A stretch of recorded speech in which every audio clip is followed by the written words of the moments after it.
Assalamualaikum warahmatullahi wabarakatuh. Waalaikumsalam warahmatullahi wabarakatuh. Selamat pagi anak-anak. Pagi. Apa kabar semuanya? Sehat. Kok lemas? Yang semangat karena pada pagi hari ini kita belajar mengenai akidah Malam malam. Saya ulangi sekali lagi. Apa kabar anak-anak? Sehat. Kita kalau orang Islam jangan pernah kita meninggalkan, kan kalau orang Islam disapa biasanya tidak lupa mengatakan alhamdulillah. Ibu juga minggu lalu mengajarkan bahwa kalau ibu guru tanya apa kabar anak-anak harus menjawab alhamdulillah, Allahu Akbar, luar biasa, begitu kan? Kok lemas gitu kan, masa lemas? Saya ulangi, apa kabar anak-anak? Alhamdulillah. Luar biasa. Kan anak-anak yang luar biasa. Wah, biasa. Oke, nggak apa-apa. Semangat di luar boleh loyo, tapi pikiran kita nggak boleh loyo. Pada pagi hari ini kita mau belajar tentang apa? Ya, materinya apa? Kalimat thayyibah. Apa yang anak-anak ketahui tentang kalimat thayyibah? Kalau kita belajar bahasa Indonesia, kalimat mengerti ya apa itu kalimat? Kumpulan dari beberapa kata atau beberapa frase yang mempunyai arti. Karena kalau satu kata itu hanya kata saja, kumpulan dari beberapa huruf, memiliki arti juga. Kalau kalimat adalah kumpulan beberapa kata yang disusun menjadi satu rangkaian dan mempunyai makna atau arti. Tapi di sini kita tidak belajar bahasa Indonesia yang membahas tentang kalimat itu apa, tetapi kita akan membahas keseluruhan tentang kalimat thayyibah di dalam Islam. Kalau di dalam aliran lain ibu tidak mengetahuinya, tapi kalau di dalam Islam ada kalimat thayyibah. Bahkan di depan tadi ibu mengatakan assalamualaikum, anak-anak menjawab waalaikumsalam. Kemudian anak-anak saya tanya apa kabar? Apa kabar, anak-anak menjawab alhamdulillah. Sebenarnya kata alhamdulillah sendiri, alhamdulillah itu atau hamdalah itu adalah salah satu contoh daripada kalimat thayyibah. Jadi sebenarnya kalimat thayyibah itu apa sih, Bu? Kok tadi ada hamdalah bisa dikatakan kalimat thayyibah? Kalimat thayyibah itu adalah suatu kalimat atau ungkapan yang artinya baik, yang berarti baik. Begitu.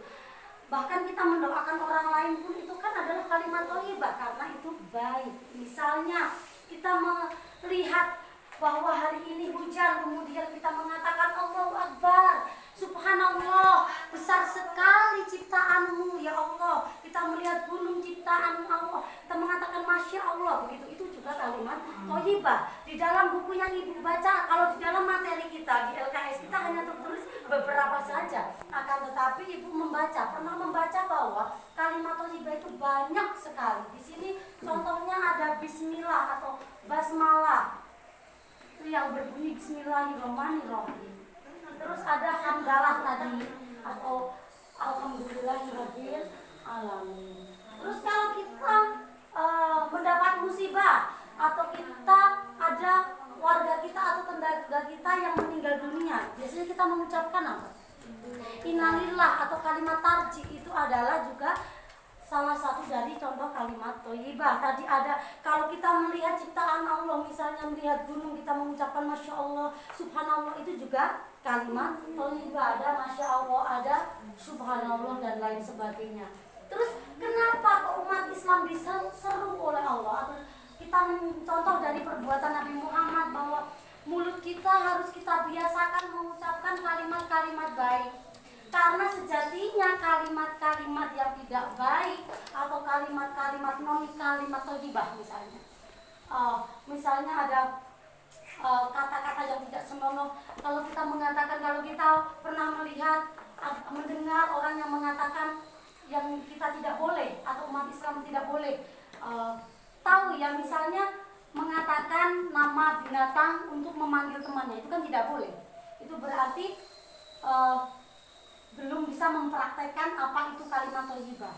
Karena sesungguhnya kalimat thayyibah itu mempunyai banyak manfaat untuk kita semua.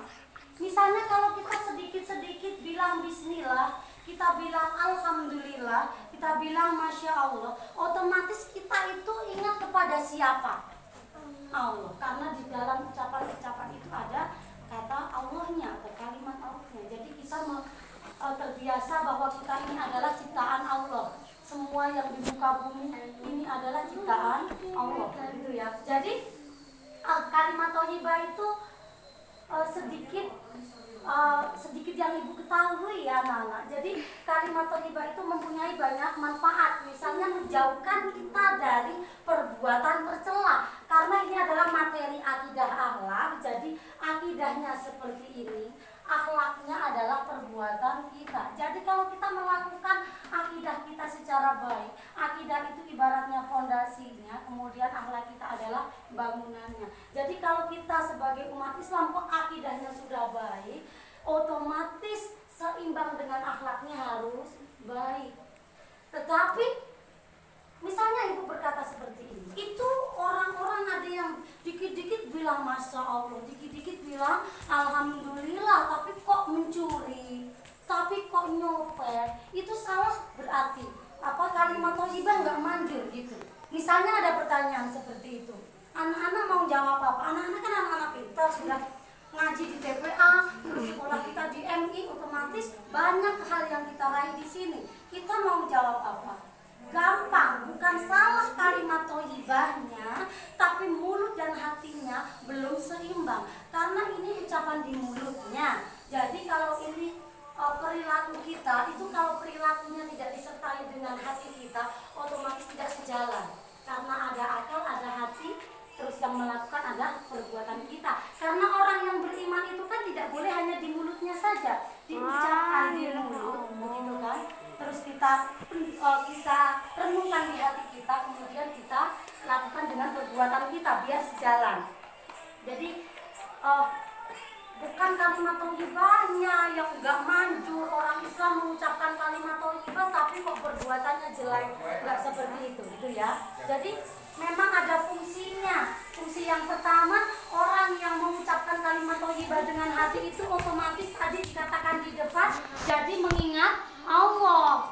Kemudian orangnya sabar, pasti orangnya sabar kalau orangnya mengucapkan kalimat thayyibah dengan hati. Kalau kita mengucapkan kalimat tadi seperti tadi, innalillahi wa inna ilaihi raji'un, otomatis orangnya simpati, empatinya tinggi, begitu kan? Berarti perilakunya sejalan dengan akidahnya atau akhlaknya berbanding lurus dengan akhlak akidahnya. Seperti matematika tadi, kalau kita belajar matematika kan juga kayak gitu kan anak-anak. Misalnya ada perbandingan harus yang sini dengan sini itu ditarik, ada satu titiknya. Sudah, kalimat thayyibah ada pertanyaan. Jadi kalimat thayyibah itu tadi apa? Kalimat thayyibah itu apa? Kalimat thayyibah itu apa? Yang menurut anak-anak, setelah ibu berbicara panjang lebar tentang kalimat thayyibah, menurut pemahaman anak-anak kalimat thayyibah itu apa? Kalimat thayyibah itu secara gampangnya, secara mudahnya adalah ucapan-ucapan baik. Itu secara ucapan yang baik.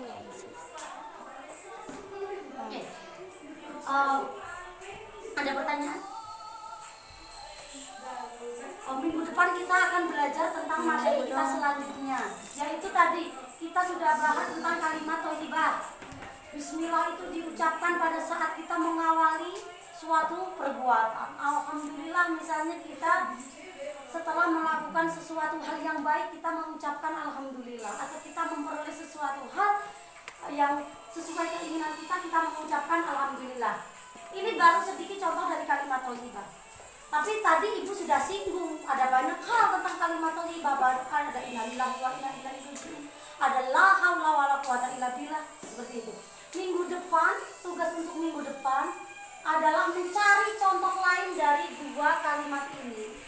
Boleh yang tadi sudah ibu paparkan di depan. Kalimat thayyibah itu kan pendek, nggak panjang-panjang amat. Jadi anak-anak tugasnya minggu depan membuat poster dari kertas kertas-kertas karton tebal warna putih boleh, warna biru muda boleh, warna hijau boleh, tentang kalimat thayyibah. Misalnya contohnya seperti ini. Ini ada ditulis pakai bahasa Arab ya, tapi tulis pakai tulisan Arab.